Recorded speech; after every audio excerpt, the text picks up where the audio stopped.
ॐ सहनाववतु सहनौ भुनक्तु सह वीर्यं करवावहै तेजस्विनावधीतमस्तु मा विद्विषावहै।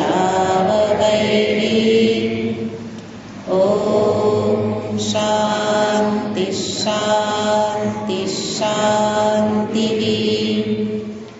शङ्करं शङ्कराचार्यं केशवं बादरायणं सूत्रभाष्यकृतौ वन्दे भगवन्तौ पुनः पुनः। ईश्वरो गुरुरात्मेति मूर्तिभेदविभागिने व्योमवद्व्याप्तदेहाय दक्षिणामूर्तये नमः। ॐ पार्थाय प्रतिबोधितां भगवता नारायणेन स्वयं व्यासेन ग्रथितां पुराणमुनिना मध्ये महाभारतम् अद्वैतामृतवर्षिणीं भगवतीम् अष्टादशाध्यायिनीम् अम्ब त्वामनुसन्दधामि भगवद्गीते भवद्वेषिणीम्।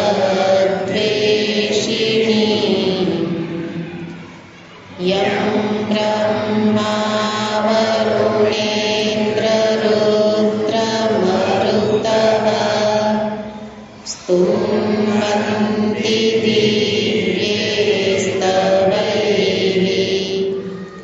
वेदैः साङ्गपदक्रमोपनिषदैः गायन्ति यं सामगाः।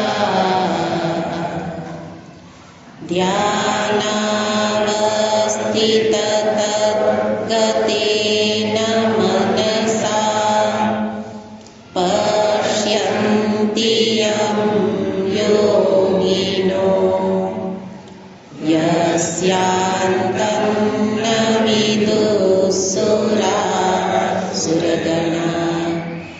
देवाय तस्मै नमः।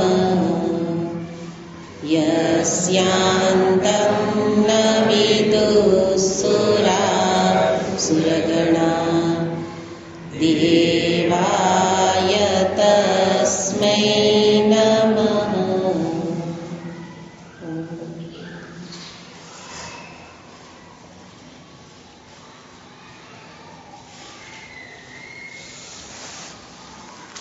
पंदरमो अध्याय 19मो श्लोक।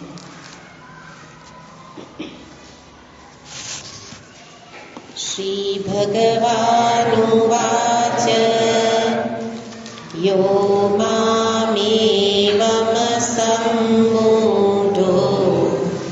जानाति पुरुषोत्तमं स सर्वविद् भजति मां सर्वभावेन भारत। इति गुह्यतमं शास्त्रम् इदमुक्तं मया नघ। एतद् बुद्ध्वा बुद्धिमान् स्यात् कृतकृत्यश्च भारत।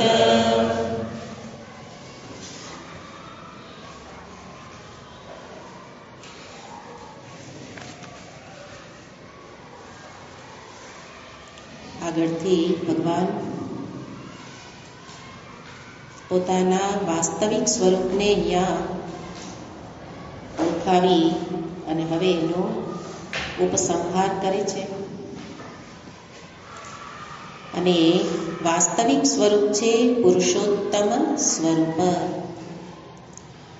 પુરુષોત્તમ સ્વરૂપને જે કોઈ જાણે, જે પોતાના અહમ રૂપે પુરુષોત્તમને એટલે કે શુદ્ધ બ્રહ્મ સ્વરૂપને અહમ રૂપે જાણે, એ અપરોક્ષ જ્ઞાન, એના કારણે આગળ પણ ફળનું નિરૂપણ કર્યું. સ સર્વવિદ ભવતી સ સર્વ ભાવેન ભજતી.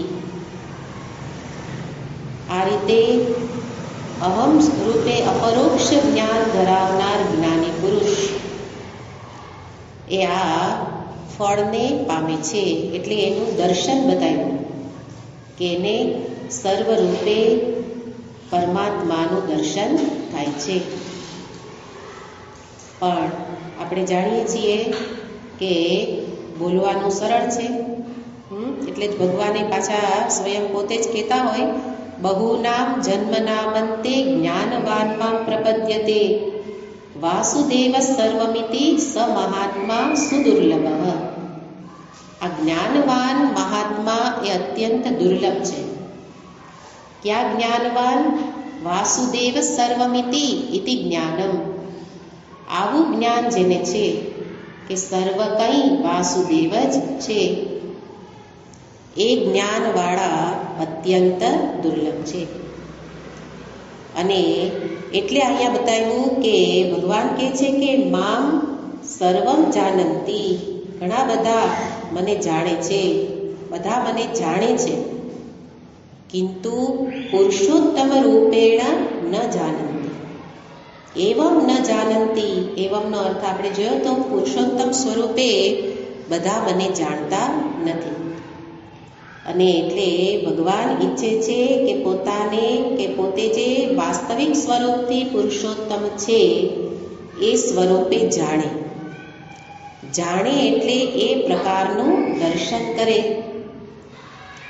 દર્શન કરવું એ જ ગીતાજીનું ઉપદેશનું તાત્પર્ય છે. બરાબર સમજવાનું છે કે ભગવદ્ ગીતાને અહીંયા જ અંતિમ શ્લોકમાં શાસ્ત્ર કહ્યું, પણ એ કેવું શાસ્ત્ર છે? વિધાન શાસ્ત્ર નથી. આ કરો ન કરો, કર્મયોગમાં એવું નથી કહ્યું કે કર્મ કરો, ભક્તિ યોગમાં ભક્તિ કરો એવું કહ્યું નથી. એટલે સુધી કે અર્જુનને યુદ્ધ કર એવું પણ કહ્યું નથી, પણ કરવું જોઈએ એનો ઉપદેશ આપેલો છે. અને શા માટે કરવું જોઈએ? તો અંતિમ લક્ષ્ય તો આ જ છે કે સ્વરૂપને જાણીને કર, અથવા તો એને જાણવા માટે અધિકારીત્વ માટે કર. તો કરવાનું ન કરવાનું એ વિધાન શાસ્ત્ર છે. મનુસ્મૃતિ એવું બતાવે, આ કરો ન કરો. પણ ગીતાજી એ દર્શન શાસ્ત્ર છે. આપણે ઉપનિષદ ભગવદ્ ગીતા જે કંઈ અભ્યાસ કરીએ છીએ શું છે? દર્શન શાસ્ત્ર છે. દર્શન શાસ્ત્ર એટલે માત્ર બતાવે આ રીતે જુઓ. કેવી રીતે? જે જેવું છે તેવું જુઓ. અત્યારે આપણે જોઈએ તો છીએ, પણ રંગીને જોઈએ છીએ. રાગ દ્વેષના રંગથી રંગીને દર્શન કરીએ છીએ.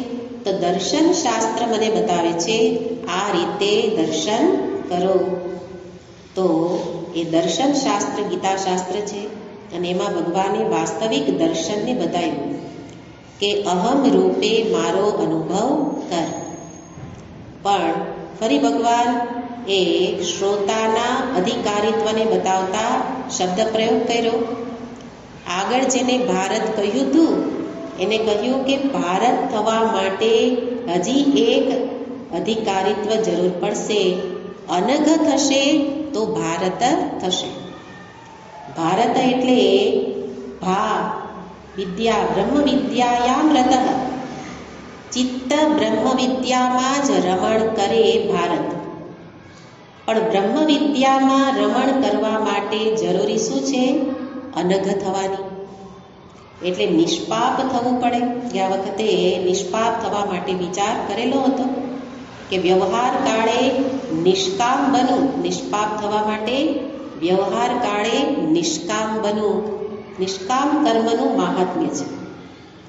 અને નિરંતર નિષ્કામ કર્મ કરતા કરતા ચિત્ત નિષ્પાપ બને. એટલા માટે શ્રવણ એ જ સૌથી મોટું સાધન છે નિષ્પાપ બનાવવા માટે, અધિકારીત્વની પ્રાપ્તિ માટે. શ્રવણ દરમિયાન નિરંતર આપણે ચિત્તને જોતા હોઈએ. જો જોઈએ તો ચિત્ત ભટકતું હોય તો કામ નહીં કરે. એટલે ચિત્ત ભટકતું હશે તો શ્રવણ જ યોગ્ય નહીં થાય. તો એ રીતે નિષ્પાપ થવા માટે, કારણ કે મહાવાક્ય જન્ય જે કંઈ ઉપદેશ છે, તત્વમસી મહાવાક્યનો ઉપદેશ, એ ઉપદેશ માત્ર શ્રવણ કરવાથી પ્રાપ્ત નહીં થાય. એ ઉપદેશને એ પ્રકારની વૃત્તિ ઉત્પન્ન કરવી પડે કે અહમ બ્રહ્મ, ને તત્વમસી કહેવાથી અહમ બ્રહ્માસ્મિ અનુભવ નહીં થઈ જાય, પણ એના માટે મહાવાક્ય જન્ય વૃત્તિ ઉત્પન્ન થવી જોઈએ.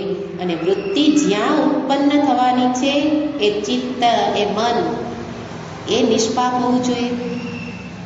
અને એટલે અહીંયા બતાવે છે કે જ્ઞાનમ, એને શ્લોકમાં કે જ્ઞાનમ ઉત્પદ્યતે પુંસામ ક્ષયાત પાપસ્ય કર્મણઃ. પાપ કર્મનો ક્ષય થાય તો જ ચિત્તમાં જ્ઞાન ઉત્પન્ન થાય. અને પાપ એટલે સૌથી મોટું પાપ છે ભેદ બુદ્ધિ કરવી. સૌથી મોટું પાપ, ગયા વખતે તો અનેક પાપ આપણે જોયા એને, જૂઠ, કપટ, છળ કપટ ઇત્યાદિ જે કંઈ આપણે કરી લઈએ છીએ એની પાછળ શું છે? ભેદ બુદ્ધિ. તો મૂળમાં ભેદ બુદ્ધિ શું કરાવે છે? પાપ કરાવે છે. એટલે ભગવાન અહીંયા નિષ્પાપ થવા માટે ભાર મૂકે છે. અર્જુન, તું તો નિષ્પાપ છો, પણ વિદ્યા ગ્રહણ માટે, ફળ પ્રાપ્તિ માટે શું કરવું પડશે? નિષ્પાપ થવું પડશે. અને એના માટે કારણ ઉપનિષદ એને સહાય કરે. આ શબ્દને સમજવા બધા ગ્રંથો સહાય કરે ને. એટલે ગીતાજીનો વિચાર કરતી હતી કે ગીતાજીના કોઈ શ્લોક સ્વતંત્ર નથી. બધા શ્લોકો કોઈક અર્થને સમજાવવા બધા સહાય કરવા દોડી આવે છે ને. હમણાં જ આપણે કેટલા જોયું, બહુ નામ જન્મ નામ અંતે, તો જ્ઞાનવાનની વાત આવે તો એની સહાય કરે, નિષ્પાપ આવે તો એવા શ્લોકો આવીને મદદ કરે. ઉપનિષદ પણ બતાવે કે જો નિષ્પાપ નહીં હો તો જ્ઞાન ઉત્પન્ન નહીં થાય. ના વિરતો દુશ્ચરિતા, ના શાંતો ના સમાહિતઃ. જે કોઈ દુશ્ચરિત્રથી પાછો વળ્યો નથી, જેનું ચિત્ત શાંત નથી, જે સમાહિત ચિત્તવાળો, સ્થિર બુદ્ધિવાળો નથી, તો એના માટે આ જ્ઞાન નથી. તો સર્વત્ર શ્રોતાના અધિકારીત્વ ઉપર વારંવાર ભાર મૂકે ને. એટલે સમાધિ ષટ્ક સંપત્તિ એથી યુક્ત અંતઃકરણ હોવું જોઈએ. એટલે નિરંતર જીવનની મોટી સાધના આ મનને સમાહિત શાંત કરવા માટેની છે. પણ શ્રવણ કરીએ અને સાથે સાથે વિક્ષેપ ને ચિંતા ને બધું ચાલતું જ રહીએ તો એ શ્રવણનું ફળ પણ મળે નહીં. એને દીર્ઘકાળ નહીં, જન્મો સુધી કરો. હા, એ શ્રવણ વખતે પુણ્ય ઉત્પન્ન થશે પણ અંતર કપાશે નહીં. અને એ રીતે જ્ઞાન પ્રાપ્તિ માટે અહીંયા શ્રોતાની એક અહીંયા બતાવી, અધિકારીત્વને બતાવતા કહ્યું. એટલે બધા શબ્દો એકબીજાને સહાયક છે કે અનગ હશે તો ભારત થશે, અને ભારત થશે એને જ કહેશે બુદ્ધિમાન.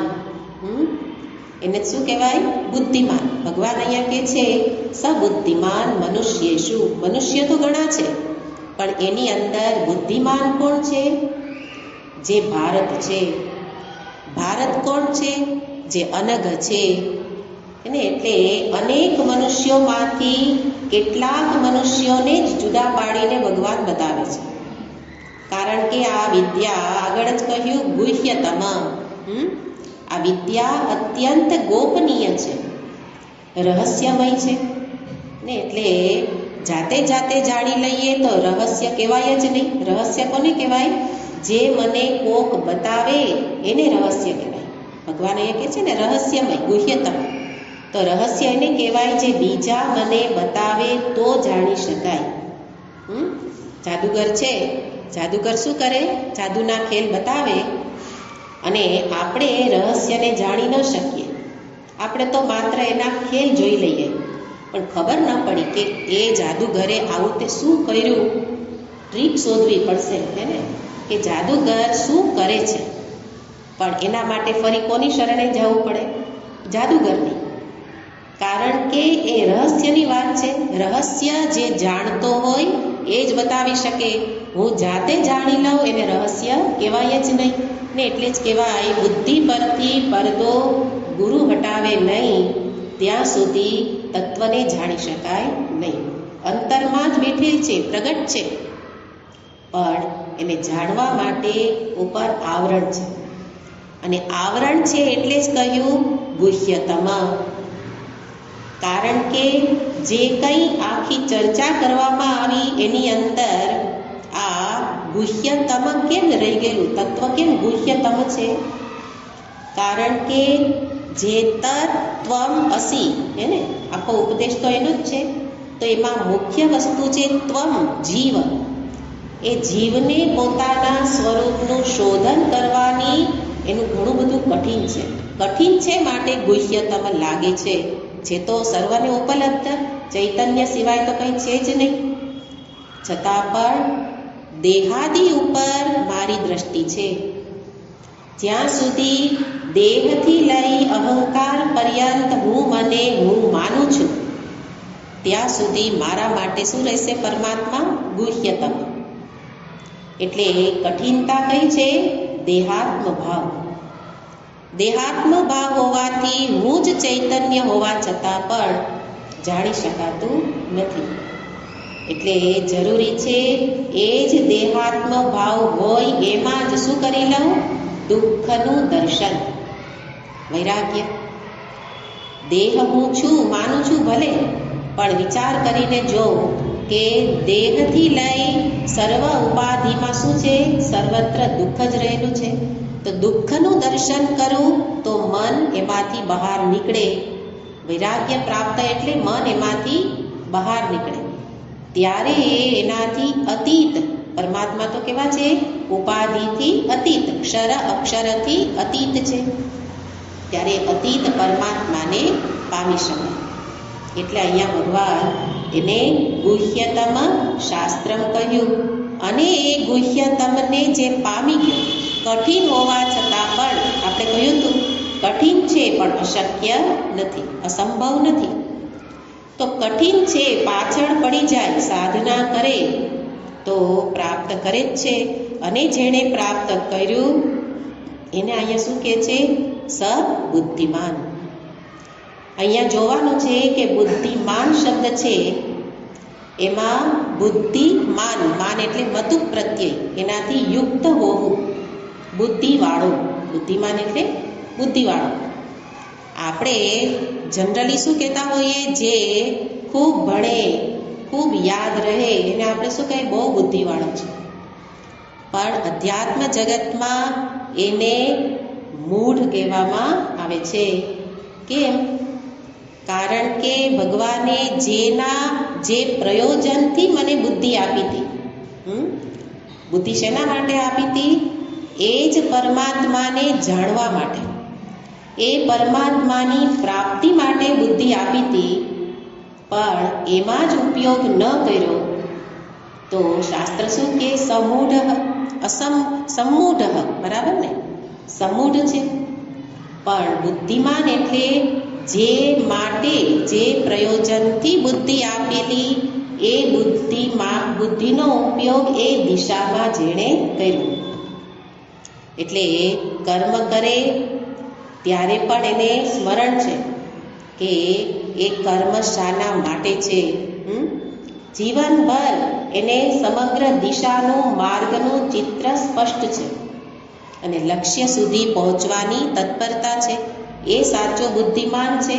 અને ત્યારે ભગવાન તો બુદ્ધિમાન એને કહે છે કે બુદ્ધિનો અર્થ કરે છે બ્રહ્માકાર વૃત્તિ. બુદ્ધિનો અર્થ શું કરે છે? જે બુદ્ધિમાં બ્રહ્માકાર વૃત્તિ ઉત્પન્ન થઈ ગઈ, અહમ બ્રહ્મ, એને જ ભગવાન શું કહે છે? બુદ્ધિમાન. એટલે બુદ્ધિનો યોગ્ય ઉપયોગ કયો છે? પરમાત્માનો અહમ રૂપે અનુભવ કરવો. અહમ રૂપે અનુભવ કરવા માટે જ ભગવાને બુદ્ધિ આપી હતી, અને આપણે ક્યાં ઉપયોગ કર્યો એ આપણે જાણીએ છીએ. અને એ રીતે ભગવાન અહીંયા એટલા માટે અર્થ કરે છે, કારણ આગળ મેં કહ્યું ને ગીતાજીના શ્લોકો મદદ કરે. આ બુદ્ધિમાન શબ્દ ફરી બીજે આવેલો હોય. બુદ્ધિર બુદ્ધિમતામસ્મી તેજસ તેજસ્વીનામહમ. ભગવાન પોતે જ કહે છે બુદ્ધિમતામ બુદ્ધિ અહમ વિભૂતિ યોગમાં, કે હું બુદ્ધિ છું. કોની બુદ્ધિ? જે બુદ્ધિમાન છે એની બુદ્ધિ. એનો અર્થ શું? જે બુદ્ધિ રૂપ કોણ છે? પરમાત્મા. અને એ પરમાત્માને જેણે અહમ રૂપે જાણી લીધા, તો એ જ પોતે પરમાત્મા, એટલે જે બુદ્ધિ સ્વરૂપે ભગવાને પોતાને કીધું, તો એ બુદ્ધિ જ કોણ બની ગયું? હું. એટલે કે બુદ્ધિ, ભગવાને કીધું હું છું. કોની બુદ્ધિ?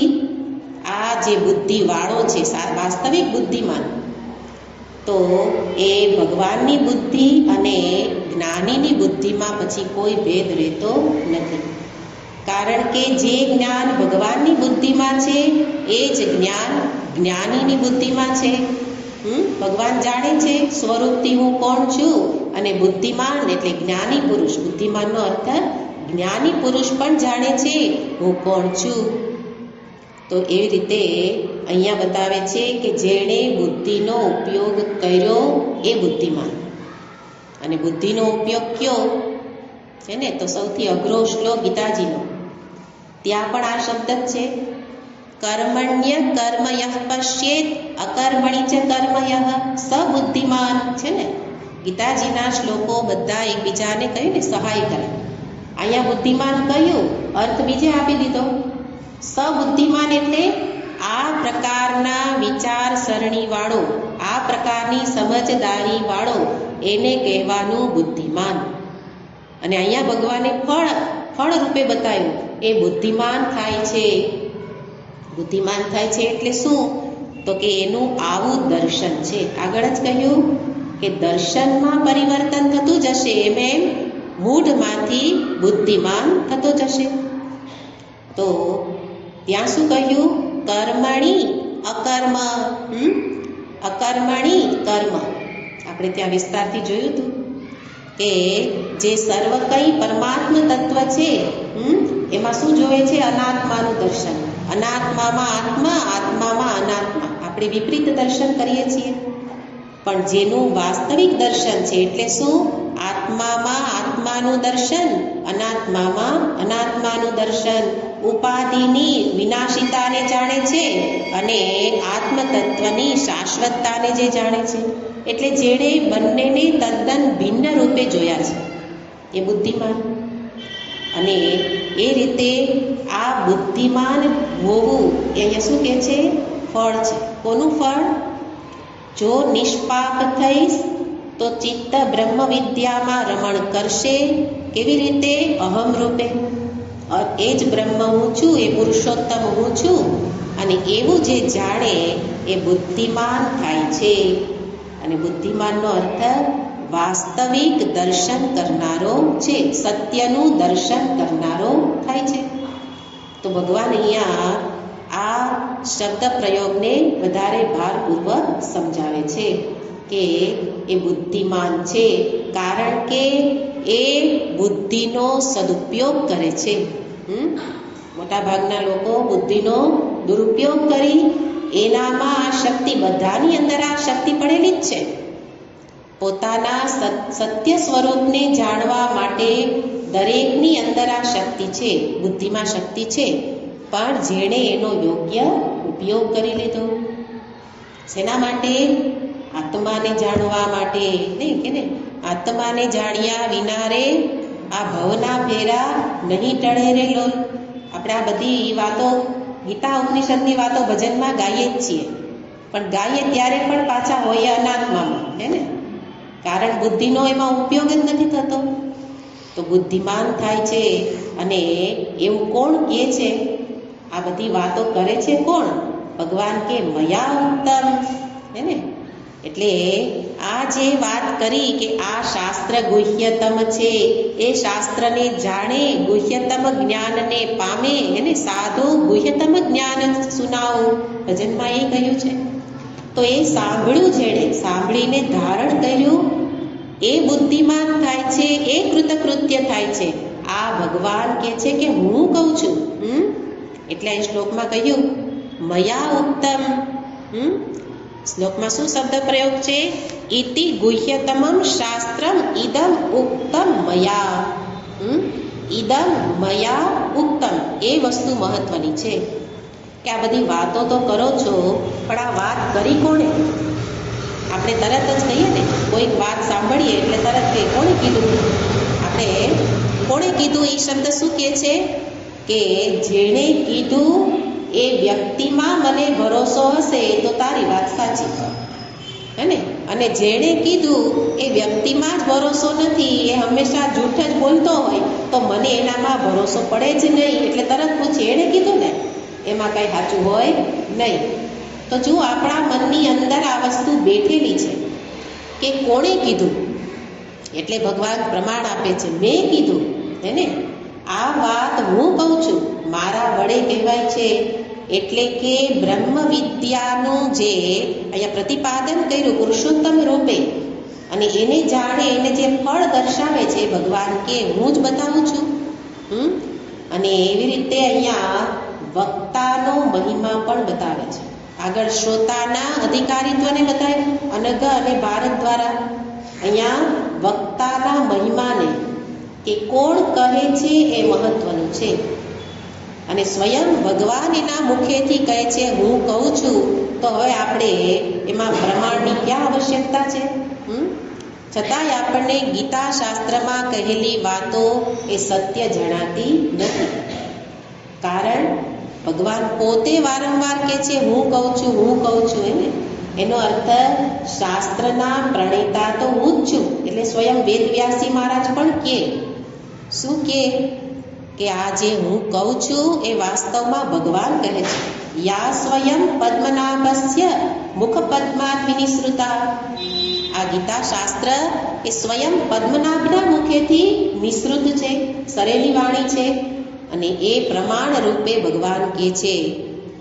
અને જ્યારે ભગવાન કહે છે એટલે કે કોણ કહે છે એના ઉપર આપણને ભરોસો, શ્રદ્ધા, વિશ્વાસ હોય તો પછી કોઈ પ્રશ્ન જ ન ઉઠે. પણ આપણને શું થતું હોય, જાણીએ ત્યારે પણ બીજા 5 પ્રશ્ન ઉઠતા હોય. તો વારંવાર પ્રશ્ન થવા એનો અર્થ શું છે? શ્રદ્ધા, વિશ્વાસ, ભરોસો નથી. પણ જ્યારે ભગવાન કહે છે તો ભગવાને પ્રમાણ આપી દીધું કે હું કહું એટલે સત્ય જ હોય. એટલે આપણને બુદ્ધિમાં ભરોસો વધુ છે, એટલે કોઈની વાત સાચી લાગતી નથી. પણ ભગવાન કહે છે તો આપણને હવે એટલું સમજાવવું જોઈએ કે હું સમજું છું એ સાચું નથી, ભગવાન કહે છે એ બરાબર છે. તો આવી રીતે પ્રમાણ સહિત, એટલે ભગવાન પોતે કહે છે આચાર્યમ મામ અભિજાનંતી. શું કરો? જે આચાર્ય છે એ રૂપે કોણ છે? હું જ છું. એટલે આચાર્ય રૂપે પણ હું છું, મને જ જાણો. એટલે ભગવાનની વાત જ્યારે થતી હોય ત્યારે એ આચાર્ય છે. અને આચાર્ય જે કહે છે હું જ છું, એનો અર્થ એ આચાર્યમાં એટલે ગુરુનું મહાત્મ્ય એટલા માટે છે કે એટલે એક સુભાષિતમાં કહ્યું છે કે ગુરુની અંદર કે આચાર્યની અંદર મનુષ્ય બુદ્ધિ કરવી એ કોના જેવું છે? તો ત્યાં કહે છે કે હાથીના સ્નાન જેવું છે. હાથીનું સ્નાન, હાથી જ્યારે સ્નાન કરે ત્યારે સરોવરના પાણીમાં અંદર સુધી ઉતરી જાય અને ખૂબ ઊંડે સુધી જઈ અને ખૂબ પાણીથી આમ પોતાને સૂંઢ વડે પાણી ભરી ભરી શરીરને ખૂબ સ્નાન કરાવે અને ફરી બહાર નીકળે, સ્વચ્છ થઈ બહાર નીકળે અને ફરી જ્યાં ધૂળ પડી હોય ત્યાંથી ફરી સૂંઢ ઉપાડે, સૂંઢથી લઈ ફરી શરીર ઉપર છાંટે. એનો અર્થ શું? સાંભળ્યું અને બધુંય નિરર્થક, સ્નાન કર્યું બધું નિરર્થક. એવી રીતે શ્રવણ કર્યું પણ શ્રવણ કરાવનાર વક્તા આચાર્ય એમાં જ જો ભરોસો નથી, વિશ્વાસ નથી, મનુષ્ય બુદ્ધિ હોય તો હાથીના સ્નાન જેવું નિરર્થક શ્રવણ છે ને. કારણ કે ભગવાન કહે છે મયા ઉત્તમ, તો ગીતાજીની વાતો ખરેખર ભગવાને જ કહી છે. અને એટલે કહેનાર ઉપર આપણને ભરોસો હોય તો જ વિદ્યા જીવનમાં ટકે, નહીં તો ધૂળથી સ્નાન હે ને. અહીંયા લાગ્યું કે હા આત્મતત્વ સત્ય છે, ફરી બહાર જઈને શું થઈ જશે? ધૂળથી સ્નાન. અનાત્મા સત્ય છે હે ને. આ બધી આત્માની વાતો એ તો કરવાની હોય, એ કાંઈ જીવનમાં આવે નહીં. પણ જેણે જાણ્યું, કેમ આપણને આ વિદ્યા એનું મહાત્મ્ય બતાવે છે કે ગુહ્યતમ છે, આચાર્યના મુખેથી જ પ્રાપ્ત થઈ શકે એવી છે. મયા ઉત્તમ શું કહે છે? એ વિદ્યા આચાર્યથી જ પ્રાપ્ત થઈ શકે. આચાર્યવાન પુરુષો વેદ. જાણવા માટે આચાર્યવાન થવું પડે, એની પાસેથી જ મળે. એની પાછળનું કારણ છે કે આ વિદ્યા એ અપૌરુષેય છે. શાસ્ત્ર કેવા છે? અપૌરુષેય છે. બે શબ્દ છે, પૌરુષેય અને અપૌરુષેય. વારંવાર કેમ પરંપરાથી શ્રવણનું મહાત્મ્ય બતાવે, કેમ અધિકારીત્વનું મહાત્મ્ય બતાવે, ચિત્ત શુદ્ધિ કહેવામાં આવે, ગુહ્યતમ કહે એને. એનું કારણ છે કે આ વિદ્યા અપૌરુષેય છે. બે શબ્દમાં કહ્યું, એક પૌરુષેય, બીજું અપૌરુષેય. પૌરુષેય એટલે જે પુરુષ બુદ્ધિથી જાણી શકાય. પૌરુષેય એટલે જે પુરુષ બુદ્ધિથી જાણી શકાય. અને અપૌરુષેય એટલે જે પુરુષ બુદ્ધિનો વિષય નથી. જેમ કે આ ઘડિયાળ, તો ઘડિયાળ છે એ એનું જ્ઞાન થયું કેવી રીતે? આ જ્ઞાન કેવી રીતે થયું? પૌરુષેય, પુરુષ બુદ્ધિ એટલે પ્રત્યક્ષ પ્રમાણથી જેને જોયું, જાણ્યું, એના વિશે બોલ્યા કે આ ઘડિયાળ છે. તો પૌરુષેય એટલે જેમાં પ્રત્યક્ષ પ્રમાણાદિનો ઉપયોગ કરવામાં આવે. જોવું, સાંભળવું, બોલવું, સૂંઘવું અને એનાથી જ્ઞાન મળી જાય. તો જે એનાથી જ્ઞાન મળી જતું હોય તો એના માટે કાંઈ શાસ્ત્રની જરૂર છે નહીં. સીધે સીધું જોઈને જાણી શકાય છે, એટલું સ્પષ્ટ છે. તો એના માટે કેવું પડે? આ ઘડિયાળ છે કે નહીં, જરા ગીતાજી ભણી લો હે ને. ગીતાજી એના માટે ન હોય કે આ ઘડિયાળને જાણી લઉં, ઘડાને જાણી લઉં હે ને, એના માટે ન હોય. પણ જે વસ્તુ પૌરુષેય, પુરુષ બુદ્ધિથી જાણી શકાય નહીં એવી આ વિદ્યા છે, માટે એના માટે આચાર્યની જરૂર પડે. કારણ આ વિદ્યા માટે મહત્વ છે ભગવત કૃપા. કૃપા વિના જ્ઞાન થાય નહીં. અને કૃપા માટે આપણા અધિકારીત્વની જરૂર છે. કૃપા કોની ઉપર થાય? જેને જોઈતું હોય એની ઉપર કૃપા કરે ને. તો એના માટે અધિકારીત્વ જોઈએ અને સાથે જિજ્ઞાસા ઇત્યાદિ જે કંઈ કહેવામાં આવે એ બધું હોય. અને પછી જ આ વિદ્યા એની સમક્ષ ઉદ્ઘાટિત થાય છે. તો અપૌરુષેય એટલે બુદ્ધિથી જાણી શકાય એવું નથી. એટલે યતો વાચો નિવર્તન્તે, ઇન્દ્રિય મન બુદ્ધિ એને કહેવા જાય પણ આત્મતત્વને જણાવી શકે નહીં. એવું ગુહ્યતમ જ્ઞાન છે. અને એટલે જે એ અનુભવે એની જ પાસેથી જાણવું પડે. અનુભવીની જ વાણી કામ કરે. આપણા ભજનોમાં કહે છે ને હે ને કે અનુભવીને પાસે જજે. કારણ આ વિદ્યા એ સ્વયંનું સ્વરૂપ છે, પણ છતાંય મારી ઓળખાણ મારા વિશેની કંઈક જુદી છે. ઉપાધિ રૂપે જ હું મને ઓળખું છું અને એના માટે કોઈ કહેનાર જોઈએ. તો અપૌરુષેય હોવાથી એ આદિગુરુ નારાયણના મુખેથી નિસૃત થયેલી આ વિદ્યા, એટલે ભગવાને પોતાને આદિગુરુ રૂપે પણ કહ્યા. મયા ઉત્તમ દ્વારા શું કહ્યું? હું જ આદિગુરુ છું. નારાયણ રૂપે હું જ ઉપદેશ પ્રદાતા છું. તો એ રીતે ભગવાને વિદ્યાનું મહાત્મ્ય આ શ્લોકમાં ખૂબ બતાવ્યું કે આ વિદ્યા 15મા અધ્યાયમાં દર્શાવેલી વિદ્યા એ શાસ્ત્ર છે, ગુહ્યતમ છે અને સાથે સ્વયં મેં કહેલી છે. એટલે એ પ્રામાણિક છે, સાચી વાત છે. કારણ ભગવાન કહે છે. આપણે કહ્યું ને કોણે કહ્યું, એમ આપણે પ્રશ્ન પૂછવાનું. 15મા અધ્યાયમાં આ વાતો કરી, કોણે કહી? ભગવાન પોતે કે મેં કહી. ત્યારે આપણને ભરોસો થાય કે હા, તો સત્ય આ જ હોવું જોઈએ. તો મયા ઉત્તમ એવી વિદ્યા પ્રાપ્ત કરનારો બુદ્ધિમાન શું ફળ ભોગવે છે? તો શબ્દ પ્રયોગ છે સહ કૃતકૃત્યો ભવતી. એ કેવો થઈ જાય છે? કૃતમ કૃત્યમ યેન. એટલે જેણે પોતાને કૃતકૃત્ય રૂપે જાણી લીધો. એને ગીતાજીમાં જે શ્લોક છે એનો ભાષ્યકારે સરસ અર્થ કર્યો છે. ભગવાન ભાષ્યકાર કહે છે કે બુદ્ધિમાન હશે એ જ કૃતકૃત્ય એ તાનો અનુભવ કરશે. અને કૃતકૃત્ય એટલે શું? તો કે છે સર્વમ ભગવત તત્વે વિદિતમ કૃતમ ભવેત. ભગવત તત્વને જેણે જાણી લીધું એણે શું કરી લીધું? કરવાનું કામ કરી લીધું. કૃતકૃત્યનો અર્થ છે કૃતમ કૃત્ય યેન સહ. વ્યક્તિ માટે છે. વ્યક્તિ કેવો બની જાય? કૃતકૃત્ય એટલે કૃતાર્થ. બસ હવે બધું જ કરવાનું કરી લીધું, જાણવાનું જાણી લીધું. જેને હવે પૂર્ણતાનો અનુભવ છે, અલમ બુદ્ધિ. અને એના માટે આચાર્ય શંકરાચાર્યજી કહે છે કે એક જ વસ્તુ એવી છે કે જે મને કૃતાર્થતા અપાવે, પૂર્ણતા, સંતોષ અપાવે. અને એ કયું છે?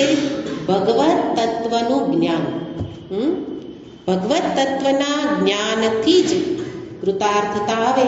અને એટલે અર્જુનને કહે છે યતઃ એતત પરમાર્થ તત્વમ મયા મત્તઃ શ્રુતવાન અતઃ કૃતાર્થઃ ત્વમ અસી. અર્જુન, તે એ ભગવત તત્વનું જ્ઞાન મારી પાસેથી સાંભળ્યું એટલે તું કેવો બની ગયો? કૃતાર્થ. તો કૃતાર્થતા માટે, કારણ કે જીવ માત્રની એક જ ઈચ્છા છે. બધા જીવને શું કરવું છે? બધું જ મેળવી લઉં, બધું જાણી લઉં, બધું સુખ મેળવી લઉં, હે ને? અને એટલે નિરંતર કૃતાર્થ થવા માટે જ દોડ છે. દરેકની દોડ કઈ દિશામાં છે? હું કૃતાર્થ થઈ જાઉં, આટલું ભણી લઉં એટલે બસ, આટલું કરી લઉં બસ, નિરાત, હે ને? તો સર્વ કોઈને નિરાત જોઈએ છે, પૂર્ણતા જોઈએ છે.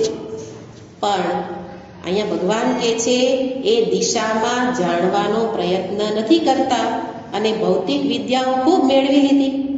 પણ ભગવાન તો કહે છે એક જ જ્ઞાન એવું છે કે જે મને કૃતાર્થતાનો અનુભવ કરાવે.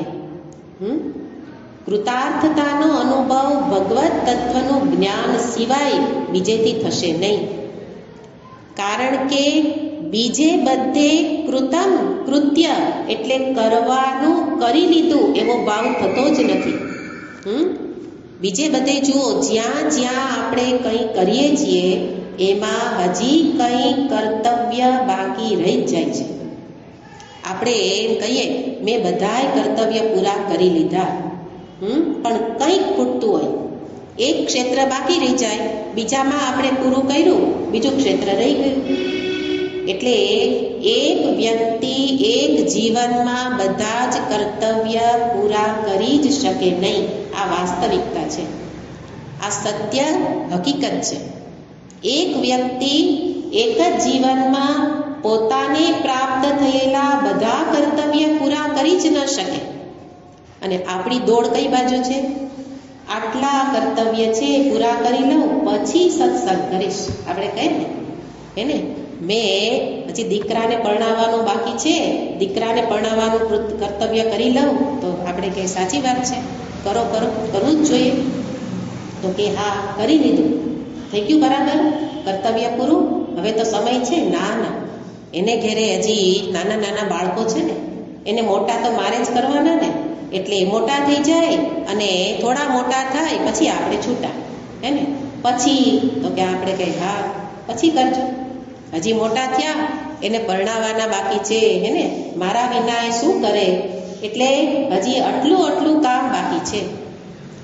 આ કર્તવ્ય એક પછી એક પૂરા થવાના જ નથી. એનો અર્થ એમ નથી કે કરવાના નથી, પણ એ પૂરા કરીને કૃતાર્થતા જોઈતી હોય તો મળશે નહીં, એટલે કે શાંતિ સુખ જોઈતા હોય તો મળશે નહીં. કારણ જ્યાં જ્યાં એક નિયમ છે, જ્યાં જ્યાં કર્તવ્ય આવે ત્યાં પ્રાપ્તવ્ય સાથે જોડાયેલું જ હોય. પ્રાપ્તવ્ય એટલે કંઈક મેળવવાની ઈચ્છા. પ્રાપ્તવ્ય યાવત પ્રાપ્તવ્યમસ્તિ તાવત કર્તવ્યમપી અસ્તિ. જ્યાં સુધી મારે કંઈક જોઈએ છે ત્યાં સુધી મારે કરવું જોઈએ. આ નિયમ છે. મારે જ્યાંથી જગતમાંથી કંઈક જોઈતું હોય તો કરવું જોઈએ, કર્તવ્ય મળશે જ. પણ અહીંયા કૃતાર્થતા કઈ રીતે છે જોવાની. પહેલા આપણે જે રીતે કૃતાર્થ થવાની દોડમાં લાગેલા છીએ એમાં તો શું છે, કંઈક જોઈએ છે. શું જોઈએ છે? સુખ, શાંતિ, પૂર્ણતા હે ને. અને એટલે જ્યાં સુધી એ જોઈએ છે એ ખતમ નહીં થાય ત્યાં સુધી કર્તવ્ય પૂરા નહીં થાય. અને જોઈએ છે એની માગણી તો ખૂટતી જ નથી હે ને, એટલે કર્તવ્ય પૂરા થશે જ નહીં. અને એટલે જીવનમાં અનેક કર્તવ્ય પ્રાપ્ત થાય જ. જ્યાં સુધી જીવ ભાવ છે ત્યાં સુધી અનેક કર્તવ્ય છે. ચારે દિશામાંથી જ્યાંથી લ્યો છો ત્યાં કર્તવ્ય છે. ભગવાન પાસેથી ભગવાને જન્મ આપ્યો હે ને, તો ભગવાનનું મોટું ઋણ છે. સૂર્યાદિ દેવતાઓ નિરંતર કૃપા દ્રષ્ટિ કરે છે તો એના પ્રત્યે ઋણ છે. પ્રાણીઓ પ્રત્યે ઋણ છે, પિતૃઓ પ્રત્યે ઋણ છે, ઋષિઓ પ્રત્યે ઋણ છે, ગુરુ પ્રત્યે ઋણ છે હે ને. તો આટલા 5 ઋણ બતાવ્યા છે ને, ગૃહસ્થીને 5 ઋણ બતાવ્યા છે. એટલે કે દેવા નીચે બોજમાં આપણે જીવીએ છીએ. ઋણ એટલે દેવું, કરજો, અને કરજા નીચે દબાયેલા જ રહીએ. અને એટલે આપણે શું કરવા લાગ્યા? 5 ઋણ પૂરા કરેલા. તો જ્યાં પિતૃ ઋણ અને દેવ ઋણ પૂરું કરીએ તો ઋષિ ઋણ રહી જાય છે. ઋષિ ઋણ પૂરું કરવા જાય તો પિતૃ ઋણ રહી જાય, કાંઈક કોઈક ચૂકી જાય છે. અને એટલે બધા કર્તવ્ય પૂરા થઈ શકે તેમ નથી. અને સાથે બીજી વસ્તુ કે જ્યારે કર્તવ્યનું પાલન કરવા જશો એટલે સાથે એક ફ્રી શું મળશે? પાપ. કર્તવ્ય પૂરા કરવા જશો તો સાથે પાપ પણ મળતું જ જશે. કેવી રીતે? તો કે હમણાં જ કીધું, કેટલા બધા લોકો માટે કર્તવ્ય છે. તમે એક ઘરમાં જ જુઓ કે દીકરો પરણીને આવે તો એનું કર્તવ્ય ક્યાં છે? પત્ની પ્રત્યે છે અને માતા પિતા પ્રત્યે છે. હવે જોઈએ છીએ આપણે કે પત્ની માટે કર્તવ્ય પૂરું કરવા જાય, માતા પિતા રહી જાય, માતા પિતા સાચવવા જાય, પત્ની છૂટી જાય હે ને. તો એ બધાને સાચવે તો સગાવાલા છૂટી જાય, કોકને કોક ક્યાંક તો આપણે ચૂકી જ જતા હોઈએ. અને એ બધું કરવા જઈએ તો મુખ્ય પોતાના માટેનું કર્તવ્ય ચૂકી જઈએ. સ્વયં માટે, કલ્યાણ માટેનું કર્તવ્ય છે આત્મચિંતન હે ને. તો બધાને સાચવવા જાઓ તો આત્મચિંતન છૂટી જાય. અને એટલે એક કરવા જાઓ તો બીજું છૂટી જાય. એનો અર્થ બીજાની ઉપેક્ષા થઈ જાય છે, બીજાનો તિરસ્કાર થઈ જાય છે, બીજાની હિંસા થઈ જાય છે. આ બધા જ પાપ સાથે સાથે જોડાયેલા જ છે. એટલે કરવું શું? તો નિયમ તો બતાવી દીધો કે એક વ્યક્તિ આટલા બધા કર્તવ્ય પ્રાપ્ત થયા, એને આપણે જોતા હોય કે પરિવારની ભાવના એટલી બધી દ્રઢ હોય તો વ્યક્તિનું પોતાનું કલ્યાણ જ નથી થતું. એને એકાંતમાં સાધના કરવી જોઈએ, આત્મચિંતન કરવું, ભગવત ભજન કરવું, પણ પરિવાર માટે એટલા ખૂપી ગયા કે સમય મળતો જ નથી. તો મુખ્ય કર્તવ્ય જ દરેક વ્યક્તિ ચૂકી જતી હોય. અને સાથે સંતોષ શું માની લે? આપણે તો બધું જ કરવાનું કરી દીધું, હવે શાંતિ. છતાં આપણે જોઈએ જ છીએ કે જે સમયે વૃદ્ધાવસ્થામાં શાંતિ એવો શબ્દ પ્રયોગ કરવાનો હોય ત્યાં જ વધારે શું છે? અશાંતિ. એનો અર્થ શાંતિ મળવી જોઈએ. જો સાચું કર્તવ્ય પૂરું કર્યું હોય તો શાંતિ મળવી જોઈએ, પણ નથી મળતી. એનો અર્થ અંતરમાં ક્યાંક ડંખ છે કે આપણે કંઈક કરવાનું ચૂકી ગયા છીએ, એટલે પસ્તાવો છે. એને પસ્તાવો થતો હોય. કોરોનામાં ઘણા બધા, એટલે એક બે વ્યક્તિ તો હજી આવીને મારી પાસે રડતી હોય કે પોતે કોરોનાની ઝપટમાં આવી ગયા હોય અને માતા પિતાએ કોરોનામાં આવી ગયા, તો કોઈ કોઈની સેવા ન કરી શક્યું, છેલ્લે કોઈ કોઈની સામે ન મળવાય ન જઈ શક્યા, તો એને સતત પસ્તાવો શું થાય કે મેં માતા પિતા માટે કંઈક કર્યું નહીં. એને તો આ નિયમ છે કે બધું કરવા જશો, શરીરને સાચવવા જશો તો એ કર્તવ્ય છૂટી જશે, એના માટે જશો તો શરીર છૂટી જશે, કંઈક તો થશે જ. એટલે બધા જ કર્તવ્યનું પાલન આપણાથી થતું નથી, એટલે મનમાં એક પ્રકારનો બોજ રહે છે. એને કોઈ વ્યક્તિ મહાત્માની પાસે ગઈ અને કહે કે જીવનભર મેં સમાજ માટે એટલું કામ કર્યું, ક્રાંતિ એટલે કે ને કે ક્રાંતિકારી જેવું એનું જીવન હતું, સમાજ માટે મરી પડ્યા. અને એ સામાજિક સેવા કરતાં કરતાં એ સમયે પત્ની બીમાર થઈ. પત્ની બીમાર થઈ, એને દવાખાને લઈ જવી પડે એમ હતી, પણ એ સમયે પોતે બહાર સેવામાં હતા, તો પત્ની માટે એ સમયે જઈ ન શક્યા અને પત્નીનો દેહ છૂટી ગયો. અને એને એટલો બધો જીવનમાં ડંખ રહી ગયો કે સમાજ સેવા કરવા ગયો, પત્નીને બચાવી શક્યો નહીં. પછી મહાત્મા એને સમજાવે કે ચાલ, પત્ની માટેનું કર્તવ્ય એ વખતે ન કર્યું ને, અત્યારે કર. ગીતાજીના પાઠ કર, જપ કર, પૂજા કર, એની શાંતિ માટે કંઈક કંઈક તું દાન કર. હે ને? તો શું કરવું પડે? પછી મનના ડંખને શાંત કરવા ઉપાય કરવા પડે.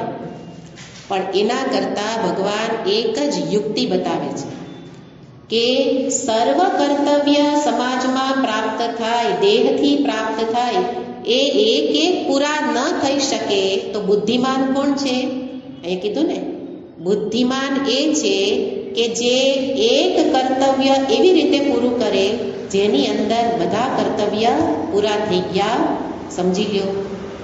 અને એક કર્તવ્ય છે પોતાના આત્મ સ્વરૂપને જાણવું. પોતાના આત્મતત્વને જાણવું. આત્મ સ્વરૂપે હું છું, આ ઉપાધિ દેહાદિ રૂપે હું નથી. હે, દેહાદિ રૂપે હું નથી એવું જાણી અહમ રૂપે પરમાત્માને જાણી લઉં. પછી કરશે શું? કરશે તો કર્તવ્ય કર્મ જ કરશે. જે કંઈ જીવનમાં પ્રાપ્ત થશે એ સમતાપૂર્વક જીવન જીવશે. પણ આપણને જે અંતે ડંખ રહે છે, આપણા મનમાં જે અંતે પસ્તાવો થાય છે, એવો પસ્તાવો જ્ઞાની પુરુષને નથી થતો. કારણ એ પોતાને દેહાદી રૂપે જોતા જ નથી. પોતાને અહમ સાક્ષી સ્વરૂપ પરમાત્મા સ્વરૂપે જેણે જાણ્યું કે અહમ પુરુષોત્તમ સ્વરૂપ, એને પછી આ દેહાદી જ હું નથી, તો દેહાદીને પ્રાપ્ત થતા કર્તવ્ય પૂરા થાય ન થાય, એનાથી એને અફસોસ નહીં રહે. એનો અર્થ એમ નહીં કે એ કંઈ કરશે જ નહીં. જ્ઞાની પુરુષ કર્તવ્ય કર્મ એવી રીતે કરશે કે એટલું તો અજ્ઞાની પણ નહીં કરે. માતા પિતા પ્રત્યે, સમાજ પ્રત્યે, હે ને, તમે જુઓ છો મહાત્માઓ નિરંતર દોડતા હોય, પણ એને કદાચ ન થઈ શક્યું તો અફસોસ નથી, થઈ શક્યું તો એને પોતાની મહાનતા જણાતી નથી. જ્યારે આપણને શું થાય કે કર્તવ્ય સારી રીતે પૂરા થયા તો એક અભિમાન, અને ન થયા તો પસ્તાવો. જ્યારે જેને જીવનમાંથી આ દેહાદીમાંથી અહમભાવ એટલે જીવભાવ છૂટી ગયેલો હોય એ શું કરશે? કરવાનું જે સમયે છે એ કરશે, પણ એના મનમાં એ સંતોષ છે કે આ બુદ્ધિથી જાણવા જેવું મુખ્ય કર્તવ્ય મેં કરી લીધું, કે પુરુષોત્તમ સ્વરૂપે હું છું, આ દેહાદી રૂપ હું નથી. ને ત્યારે કૃષ્ણ પણ ગીતાજીમાં જ કીધું ને, વારંવાર આ વસ્તુ આવે જ છે, નમે પાર્થાસ્તિ કર્તવ્યમ ત્રિષુ લોકેષુ કિંચન. ભગવાન જો કે છે એ વસ્તુ જ્ઞાની પુરુષ કહી શકે, ત્રણેય લોકમાં હે પાર્થ મારું કોઈ કર્તવ્ય નથી. છતાંય કૃષ્ણએ કેટલા કામ કર્યા જેટલા અર્જુને નથી કર્યા. એટલે આપણને જે આ આપણે વિદ્યાથી ભાગતા હોઈએ છીએ કે આત્મતત્વને જાણી લેશું બધું છૂટી જશે, અરે સરસ, સારામાં સારી રીતે થશે. કારણ કે ભગવાન કહે છે કેમ કર્તવ્ય નથી? નાનવાપ્તમ અવાપ્તવ્યમ વર્તૈવ ચ કર્મણિ. મારે ક્યાંયથી કંઈ લેવાનું નથી. એને આગળ જ કીધું તું પ્રાપ્તવ્ય કંઈક જોઈતું હોય તો કર્તવ્ય છે. એટલે ભગવાન કહે છે મારે કંઈ ત્રણેય લોકમાંથી લેવાનું નથી, એટલે મારે કોઈ કર્તવ્ય નથી. કર્તવ્ય નથી પણ કર્મ થશે. આ બે વસ્તુ જોવાની. આપણે કર્તવ્યને શું માની લઈએ? કર્મ. એટલે કરવા જેવું કર્મ, પણ ભગવાનને કરવું જોઈએ એવો ભાવ નથી, છતાં પણ થાય છે. જ્યારે હું કર્તા રૂપે માનું છું કે હું કરીશ તો થશે, હું નહીં કરું તો નહીં થાય, એટલે સાથે ચિંતા સાથે કર્તવ્ય કર્મ. તો આ પ્રકારની કૃતાર્થતા પછીની આ સ્થિતિ છે કે કર્તવ્ય રૂપે નહીં કરે, પણ જ્યાં સુધી શરીર છે તો કર્મ તો થશે. પણ કેવી રીતે? આગળ કહ્યું તું ઈશ્વરાર્પણ ભાવથી કર્મ, પ્રસાદ બુદ્ધિથી ગ્રહણ, પણ એવું જ્ઞાની પુરુષને નથી. જ્ઞાની પુરુષને તો પોતાના આત્મ સ્વરૂપમાં જ સ્થિતિ છે, દેહાદીમાં અહંભાવ જ નથી. એટલે સામે આવેલું કર્મ એ શું કરશે? સારામાં સારી રીતે કરશે, પણ એમાંથી કંઈ પણ છૂટી ગયું તો એનો રંજ રહેશે નહીં. કરશે સારામાં સારું, એમાં ક્યાંય પણ પેલા પાપાદીનો પ્રવેશ થશે નહીં, જે આપણે કરી લઈએ છીએ એને એકને સાચવો બીજા છૂટી ગયા. કારણ કે એની દ્રષ્ટિ સમત્વ દ્રષ્ટિ છે. આપણી દ્રષ્ટિમાં વિષમતા છે, એટલે જે વધારે પ્રિય એના માટે વધુ કરીએ છીએ. એના માટે તો પ્રિય અપ્રિય જેવું જ કંઈ નથી, એટલે બધા માટે સમાન ભાવે કરશે. જ્યારે મારા માટે કેટલાક પ્રિય છે એના વિશે વિશેષ કરું છું, તો જે અપ્રિય છે એના માટેનું કર્તવ્ય છૂટી જાય છે. તો એક આ જ્ઞાન દ્રષ્ટિ શું કરે? જીવનમાં આવા પ્રકારની કૃતાર્થતા લાવે ને જ્ઞાનમ લબ્ધ્વા પરામ શાંતિ. આનાથી શાંતિ મળે. શાંતિ શેનાથી? કરવાનું મેં કરી લીધું. જ્યારે અશાંતિ શેની છે? આટલું કરવાનું રહી ગયું. આ બે અજ્ઞાની ને જ્ઞાનીની સ્થિતિમાં ભેદ છે. એટલે અહીંયા ભગવાન કહે છે કે આવી રીતે કૃતાર્થતા પ્રાપ્ત થશે, અને એ રીતે જ્યારે થશે ત્યારે શું કરશે? કૃતકૃત્યો ભવતી જ્ઞાનામૃતેન તૃપ્તસ્ય. જ્ઞાનરૂપી અમૃતથી જે તૃપ્ત થઈ ગયો એના માટે પછી કર્તવ્ય, કરણીય, કૃત્ય બધા શબ્દ એક જ છે, એવું કંઈ બાકી રહેતું નથી. અને નિરંતર એની સ્થિતિ ક્યાં છે? આત્મની એવ આત્મના તુષ્ટ. આત્મચિંતનમાં જ સ્થિતિ છે, અને દેહાદીથી કર્મ થાય છે, પણ ક્યાંય પણ કંઈ મેળવવાનું નથી. એટલે એ કરતા વખતે પણ ચિત્તમાં શાંતિ જ છે. આપણે કરીએ છીએ એમાં કંઈક મેળવવું છે, એને સુખ મેળવવું છે. જ્યારે એની સ્થિતિ કેવી છે? સુખ સ્વરૂપ જ છું. જુઓ કે કર્મમાં ભેદ નથી થતો, દર્શનમાં ભેદ છે. આગળ જ કીધું ગીતા દર્શન છે. ગીતાજીનું સાચું 15મા અધ્યાયનું સાચું અધ્યયન ત્યારે થયું કહેવાય કે જ્યારે આ દર્શનમાં ભેદ થઈ જાય. જેને કરીને કંઈક મેળવવું છે એના માટે કર્તવ્ય છે, અને કર્તવ્ય હશે તો એમાં પાપ સાથે આવી જ જશે. સર્વારંભા હિ દોષેણ. જે કર્મ કરો સાથે દોષ સહિત જ હોય, પણ જેને કંઈ મેળવવાનું નથી, મેળવવાનું તો પહેલા મેળવી લીધું, મુખ્ય કર્તવ્ય પૂરું કરી લીધું, આત્મકલ્યાણ. અને પછી કર્મ કેવા થશે? સમતાપૂર્વક થશે, સર્વને માટે થશે, વિશેષ ભાવથી થશે, પણ સુખ મેળવવા માટે નહીં થાય. આપણને સુખ મેળવવાની ઝંખના છે એટલે સાથે દુઃખ આવે છે. જ્યારે એણે શું કરી દીધું? હું સુખ સ્વરૂપ જ છું, આ જાણવું એ જ મોટી કૃતાર્થતા છે.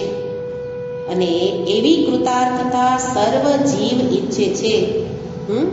સર્વ જીવોને આ જ ઈચ્છા છે, આ પરમ શાંતિની. પણ મુખ્ય પોતાના કલ્યાણ માટે જ કર્તવ્ય કર્મ ન કર્યું તો પછી જીવનમાં જેટલું કરો એમાં રંજ રહેવાનો જ છે. એટલે અહીંયા ભગવાન કહે છે, દરેક જીવને હું તો કૃતાર્થ કરાવવા જ માગું છું. અને અર્જુન, તે તો આ મારી પાસેથી શ્રવણ કર્યું એટલે તું તો કેવો થઈ ગયો? કૃતકૃત્ય, એને કૃતાર્થ થઈ ગયો. કારણ તું અનઘ છે, તું ભારત છો. અને એ રીતે ભગવાને અહીંયા સમગ્ર અધ્યાય કે જે પ્રારંભથી 5 પ્રકરણ બતાવ્યા, સૃષ્ટિ પ્રકરણ, મુક્તિ પ્રકરણ, જીવ પ્રકરણ, વિભૂતિ પ્રકરણ, અને અંતે પુરુષોત્તમ સ્વરૂપનું ને ક્ષર અક્ષરથી અતીત એવા પુરુષોત્તમ સ્વરૂપને દર્શાવી અને ભગવાન દરેક જીવને બતાવે છે કે જીવનનું, દરેક જીવનું પરમ લક્ષ્ય તો આ જ છે કે પોતાને સાચા આત્મ સ્વરૂપે એટલે પુરુષોત્તમ સ્વરૂપે જાણી લે. અને જાણે તો એ બુદ્ધિમાન છે. બુદ્ધિમાનને ફળ ક્યું મળે? કૃતાર્થતા. એટલે કે જીવને પરમ સુખ શાંતિ પ્રાપ્ત આ રીતે થશે એવું ભગવાન અહીંયા બતાવે છે. અને પુષ્પિકામાં ઉપસંહાર કરતા કહે છે, ઓમ તત્સત ઇતિ શ્રીમદ્ભગવદ્ગીતાસુ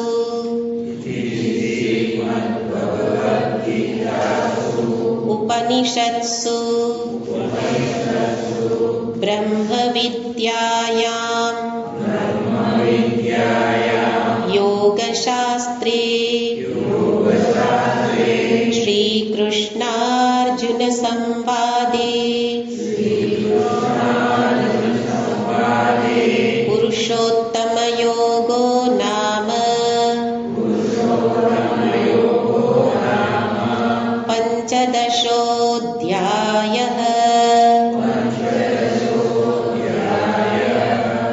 સર્વધર્માન પરિત્યજ્ય મામેકં શરણં વ્રજ, અહં ત્વા સર્વપાપેભ્યો